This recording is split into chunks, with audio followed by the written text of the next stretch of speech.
Avery Howard here with Damon Benning. We are officially back as Nebraska kicks off their 2025 season down in Kansas City at Arrowhead this Thursday against Cincinnati.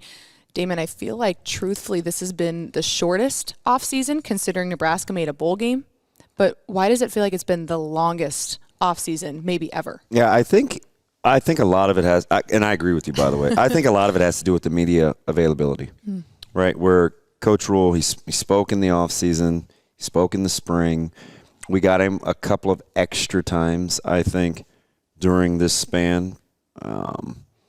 There were some announcements after the House Settlement Committee hearing, and I think we just heard from him a little bit more, and so we had more things to talk about. But it seems like for as short as the offseason was, I'm right there with you. I'm over talking season, and it's time to play some ball. How much of it do you think it has to do with the expectations that are surrounding this team? I don't want that to get confused with. I know there's been expectations in the last few years, but this year it feels like they are concrete expectations. How do you think this team balances that? And has that made this offseason feel longer? Yeah, I think that's part of it. I think this is the first time that this team will actually deal with expectations outside the program.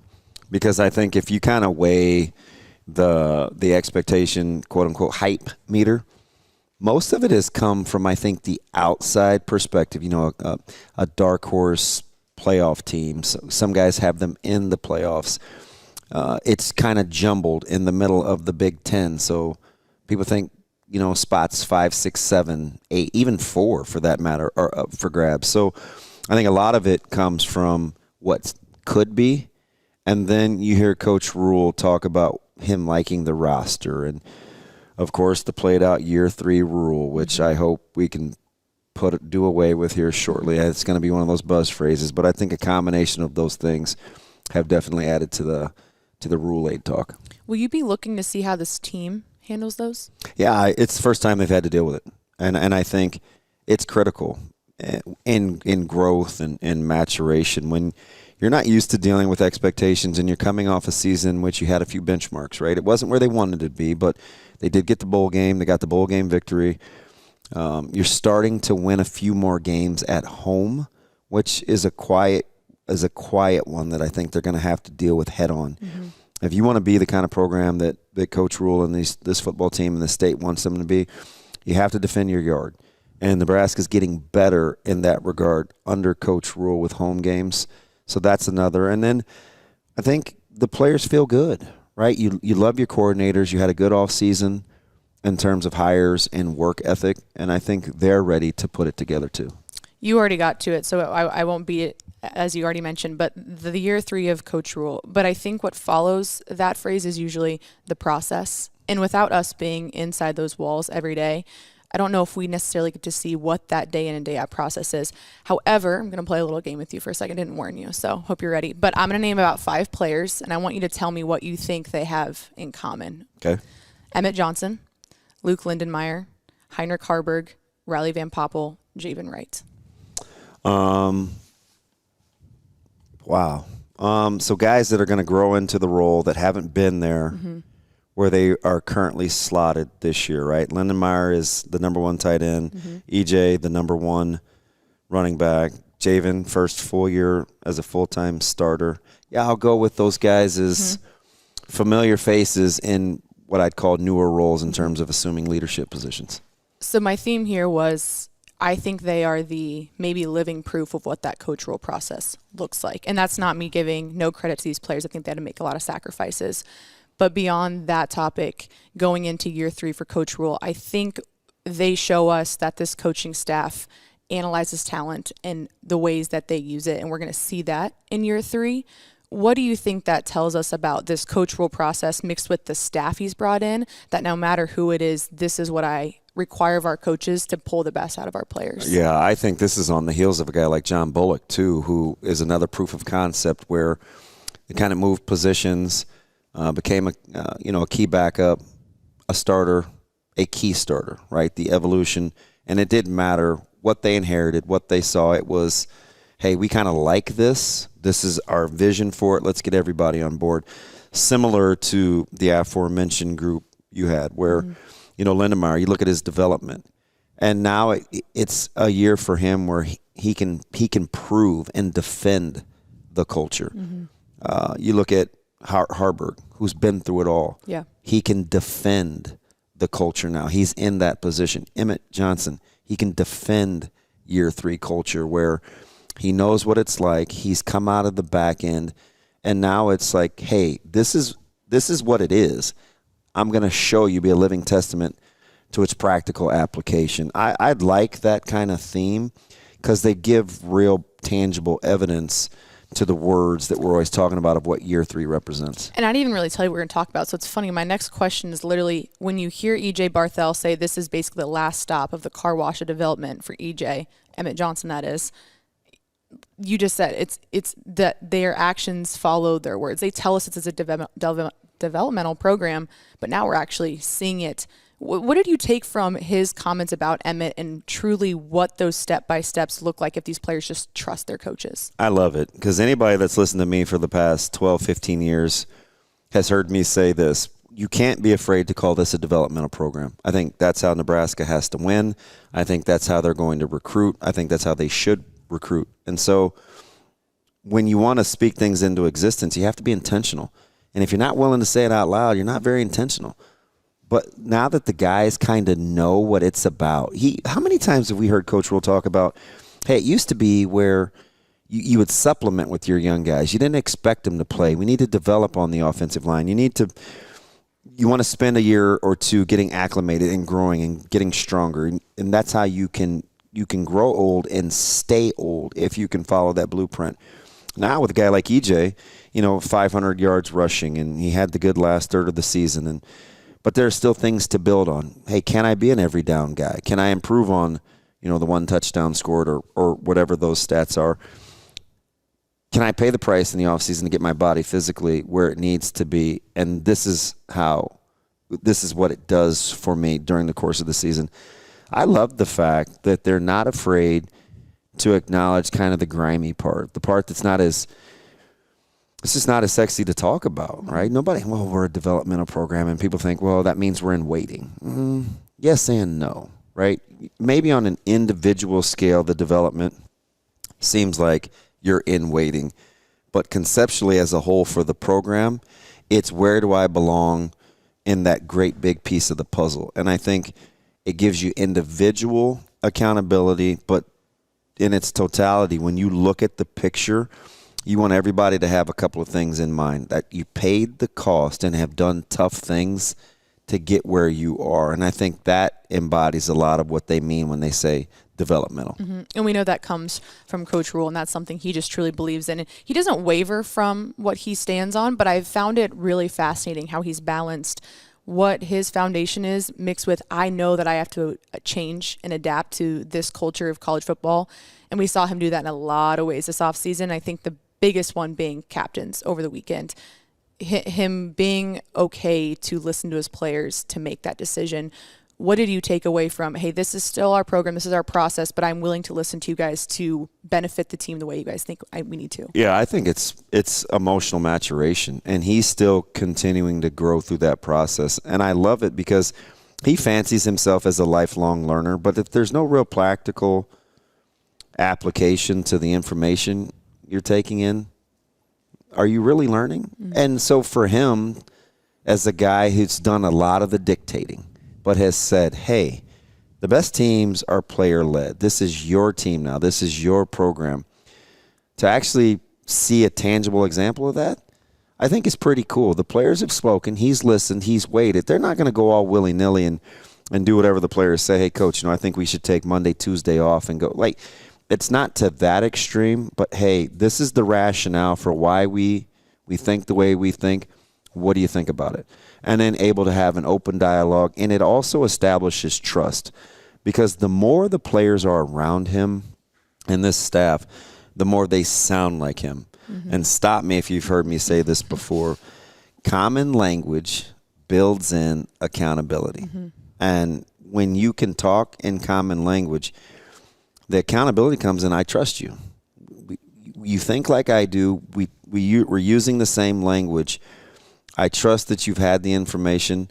Now let's hash this out between however many of us there are. And I think that's how you arrive at multiple captains. Well, let's move our attention to this game itself on Thursday. I want to start with looking at Nebraska specifically and where I think the most question marks are. And I think it's on the defensive side of the ball. And I know there's an interesting storyline that you've been looking at here, just the juxtaposition of veteran leadership in the secondary mixed with youthful talent at the line. How do you balance those two things? What will you be looking for between those two dynamics on Thursday? Defensively, I think that's the whole key, right? And it hasn't really been a topic of conversation, but I think it's interesting. I think in leadership and football, when you want to develop the identity of your team, you typically are better the closer the leadership is to the ball. It's just my opinion when you want to form the identity of a team. You want it to be your quarterback, your O-line, your D-line. That's the temperament you want of your team. Nebraska's in an interesting spot here because since Big Ten Media Days, since camp, since the Big Ten Network came, what's the focus been on defensively? It's been in the secondary, right? It's been Sean, it's been Keese, it's been Malcolm. And when you have experienced guys on the back end, they're the furthest removed from the ball, and they have to put their fingerprints and their DNA all over the front seven, it's going to be an interesting dynamic because you typically lead from front to back, not back to front. But then you talk about juxtaposed positions. You heard Coach Butler in the presser talk about all good defenses start with what happens up front. Yeah.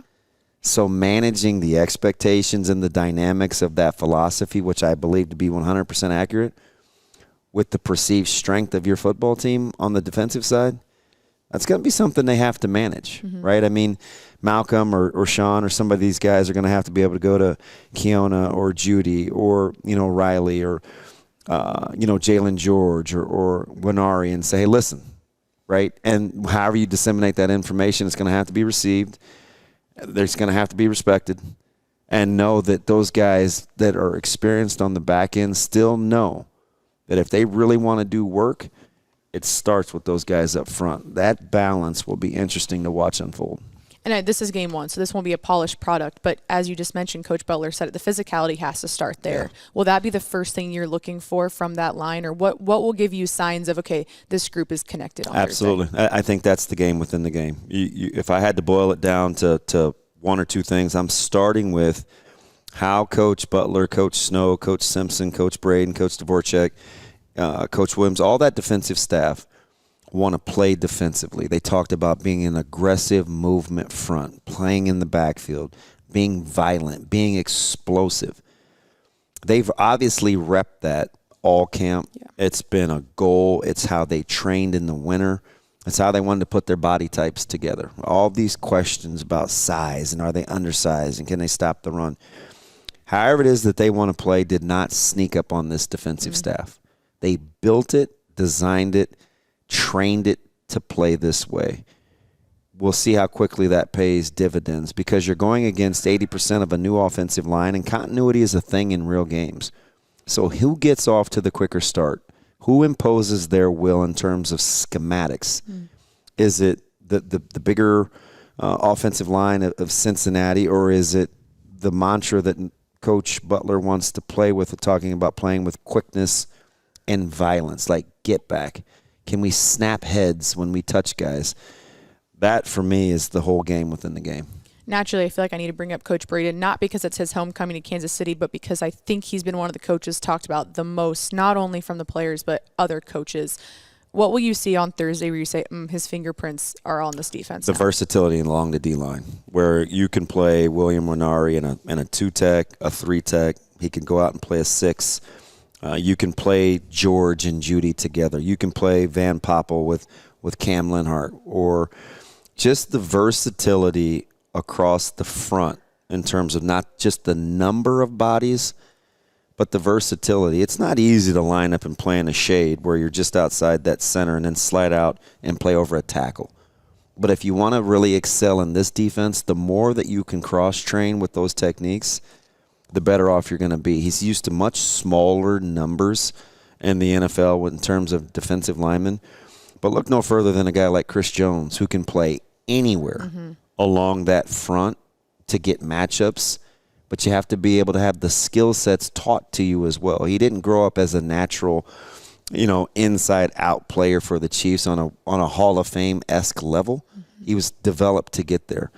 I'm going to watch how Nebraska can cross-train their defensive linemen to play anywhere from a nose to a rush in this defense to provide them versatility. That'll be fun. Looking at the offensive side of the ball, when you look at Cincinnati's defensive line, we heard Coach Holgerson speak on it yesterday.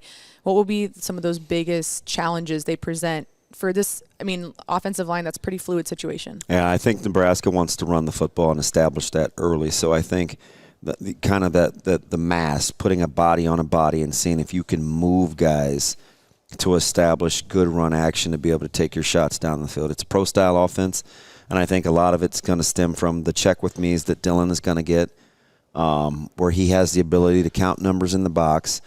But ultimately, if Nebraska can move people up front with their offensive line, they're going to be the type of offense I think we want them to be in this state. And not only that, you can test Cincinnati's depth. I'm not interested in really seeing this be a one-score game going into the fourth quarter. So as quickly as Nebraska can impose their will, that'd be ideal. But if I'm not going to be as myopic and real football has to play out, I want Nebraska to be able to wear Cincinnati down up front as the game goes on. Did you say you can or you can't see this being a one-score game? I hope to not see it be a one-score. You asked me right now, that's not how I see it. Okay. I think Nebraska's explosive, and I think they're young and they're going to have to get their sea legs underneath them defensively. But, I think Nebraska will play in such a way in Kansas City where we'll be pleasantly surprised. Okay. You decide our next topic. What are you looking forward to more, running backs or wide receivers? Definitely running backs. Why? Because I think they're real dynamic, and we've heard about Key and we've heard about, I think we know about Barney, although he's significantly improved from a year ago, and that's a scary thought. I'm okay with those guys. It's the running game, the touch handoffs, the little nuances. What kind of personnel will Nebraska use? 2 tight ends? Are they an extension? What happens along the offensive line? And running backs can't be running backs without that offensive line. And so for me, it's a no-brainer. I want to see the Mekhi Nelsons. I want to see the Emmett Johnsons. I want to see the Mosees. I want to look at matchups in terms of the ground game, and can Nebraska run the football? It is running backs all the way. Well, if there's one thing Week 0 showed us, it's Game 1 can really expose you. What areas of Nebraska's game are you looking forward to on Thursday where you say, okay, I can tell there's growth because they're paying attention to this Week 1? Yeah, so I think it's penalties. I want to start there. It's going to be penalties and special teams. I'll get to tackling in a second, but limit the pre-snap penalties, right? The procedures, the illegal formations, the false starts. Let me know that you can get lined up correctly. You've gotten rid of the jitters. You see a lot of that in Game 1. Number 2 is just the place kicking. Anytime your toe meets leather, what was the snap like? What's the coverage like? That can be a little off-kilter sometimes because you have a tendency to not get a ton of live work as much as you would your other 2 units because you're out in space. The perception is you're a little more prone to injury. I don't believe that to be the case. I'm sure the numbers will tell me that I'm full of it. But it's obviously what happens with the pre-snap penalties and special teams. And then it's the one that everybody's talked about, and Coach Butler in particular, is in your first game of the season, how crisp are we at getting guys to the ground in the open field? If Nebraska tackles well, scheme becomes highly overrated when you get guys to the ground. Okay, you finish this sentence. Nebraska will win this game on Thursday against Cincinnati if they play with great physicality and passion.